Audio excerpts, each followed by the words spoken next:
Welcome to Part 1 of Module 10 on classroom strategies to support students experiencing mental health concerns, distress, trauma, and adversity. As a reminder, we are the National Center for Safe Supportive Schools, or NCS3, and we are comprised of a partnership of 3 organizations: the National Center for School Mental Health in Maryland, the NCTSN Center for Trauma Care in Schools in Massachusetts, and the Center for Childhood Resilience in Illinois. Here are some shared agreements to get the most benefit out of the modules. First, participate fully by engaging in the content while also taking care of yourself. And please take a moment to minimize distractions. And then have a beginner's mind. I invite you to take on a beginner's mind by looking at the topic through a fresh lens and see what you can add to your existing knowledge base. In this module, we hope that you will be able to reflect on how student behavior is connected to their emotions and unmet needs, learn principles for creating a safe space for supporting students who are in distress, identify classroom strategies to support students with healthy emotional expression, executive functioning, social skills, and using safe behavior. And finally, utilize the psychological first aid, listen, protect, connect model to respond to students in need of immediate help.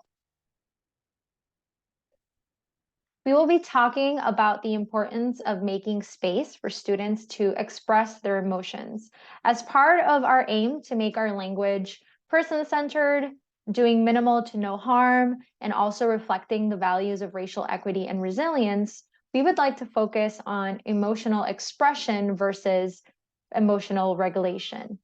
Regulation can have an overly controlling connotation and is more aligned with traditional disciplinary responses that can be punitive and overly controlling.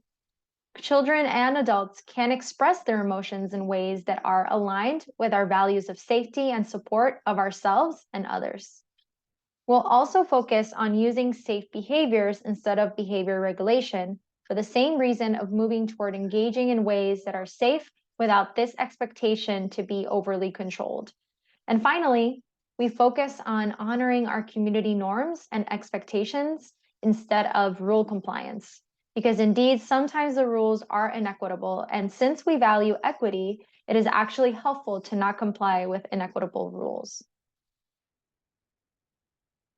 Today, we will talk about how we as educators can support the mental health and well-being of students. And before we get to that, we wanted to invite you to reflect on what you can do, what you can and will do to support your own mental health and well-being or fill up your own cup. Teachers often provide compassionate emotional support to their students, and this benefits all students, but especially youth who are experiencing distress. However, when youth are displaying behaviors that are challenging, disruptive, or unsafe, it's not always our first instinct to consider what emotions are underlying their behaviors. In fact, we often respond to challenging behaviors with disciplinary action, like an office referral, when maybe an emotional check-in may be a more compassionate response. Emotional check-ins help us better meet student needs and are more trauma-informed than addressing behavior alone. Now let's talk about behaviors and their connection to our emotions and thoughts, because understanding this connection can help us really lean into our compassion when responding to students. The cognitive triangle depicts the interrelated relationship between our thoughts, emotions, and behaviors. Student and adult behavior is often influenced by our thoughts or sentences in our head and our emotions or mood. Now let's consider a hypothetical situation of a student raising their hand to ask a question, but the teacher can't call on them right away. So the student's behavioral response is slamming their book on the desk. Take a moment to reflect. What thought and related emotions could this student be experiencing? What thoughts or feelings may be underlying this student behavior? Some examples of thoughts may be, my teachers don't care about me, or I don't understand this material, or I'm not smart enough. And some feelings may include feeling mad, or frustrated. So this behavior where the child is slamming the book on their desk, that's what we see. But what's underlying this behavior may be some difficult emotions or thoughts that we may not even be aware of because how someone is thinking or feeling is not always as obvious and therefore not always considered. So it is helpful to remember that youth behaviors are connected to their emotions and their thoughts. Here are some additional behaviors, particularly behaviors that may be experienced as disruptive. Yelling can reflect the student's needs are not being met and that maybe they're feeling stuck. Students who hit or fight may be feeling unsafe. The student who is throwing an object is maybe feeling rejected or unloved. And the student making verbal threats may feel unseen or wants to be cared for. We also want to acknowledge that sometimes students experience distress that results in increased risk of suicide, serious self-injury, or harm to others. The American Resource for Suicide Prevention has several resources for students, families, and educators to help prevent suicide, which can be found at the resources for further learning. Remember that compassionate responding is not just a reactive response to someone who we think has experienced trauma. Rather, compassion is our response to every student and every adult for that matter. Here are some tips for de-escalating situations. We want to avoid power struggles. If a student is trying to engage you in a power struggle or tug of war, don't pick up the rope, so to speak.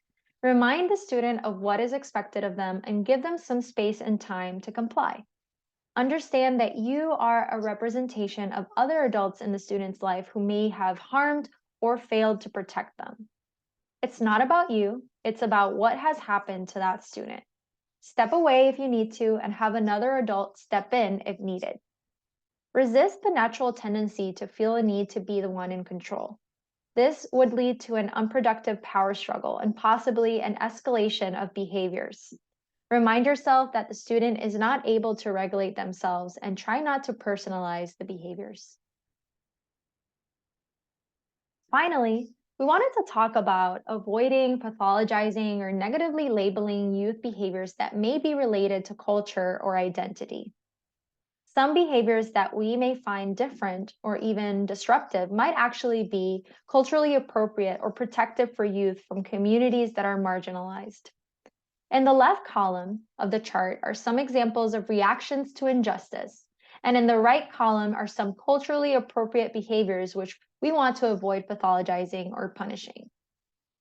Resisting inequitable rules, speaking up when adults or peers say or do culturally insensitive things, or feeling distrustful in a school where you're not affirmed are all normal, and in many ways helpful reactions to injustice.